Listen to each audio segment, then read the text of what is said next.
Hi ಶೋಭಾಜು YouTube ಚಾನಲ್ಗೆ ಸ್ವಾಗತ. March 28 ಮರೆಯಲಾಗದ ದಿನ.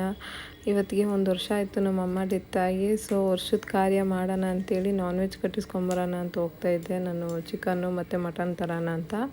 ನಮ್ಮ ಹಸ್ಬೆಂಡು ಮಧ್ಯಾಹ್ನವರೆಗೂ ಡ್ಯೂಟಿ ಮಾಡ್ಕೊಂಬರ್ತೀನಿ ಅಂತ ರೆಡಿಯಾಗಿ ಹೋಗ್ತಾಯಿದ್ರು. ಜೊತೆಗೆ ಪಾಪುನ ಎತ್ಕೊಂಡು ಬಂದಿದ್ರು. ವಾಪಸ್ ಹಂಗೆ ಪಾಪುನ ಇಸ್ಕೊಂಡು ನನ್ನ ಮನೆಗೆ ಬಂದು ಚಿಕನ್ ಫ್ರೈ ಮಾಡಿ ಮತ್ತು ಮಟನ್ ಸಾರು ಮಾಡಿ ಇಟ್ಟಿದ್ದೀನಿ.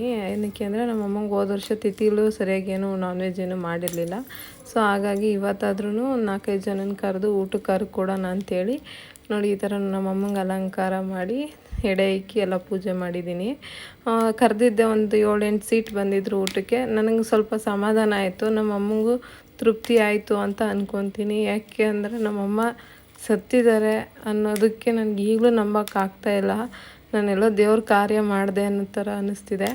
ನಮ್ಮಮ್ಮನ ಹೊಟ್ಟೆಲಿ ಊಟಕ್ಕೆ ತುಂಬ ಪುಣ್ಯ ಮಾಡಿದ್ದೆ. ಥ್ಯಾಂಕ್ ಯು ಸೋ ಮಚ್ ಅಮ್ಮ, ನನ್ನ ಈ ಭೂಮಿಗೆ ತಂದು ಬಿಟ್ಟು ಹೋಗಿದ್ಯಾ. ನಿನ್ನನ್ನು ಯಾವತ್ತೂ ನಾನು ಮರೆಯಲ್ಲ.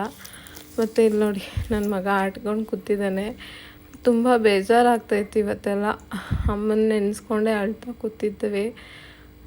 ಹೋದವ್ರು ಬರಲ್ಲ ಅಂತ ನಮ್ಮ ಮನೆಯಲ್ಲೆಲ್ಲರೂ ಸಮಾಧಾನ ಮಾಡಿದ್ರು.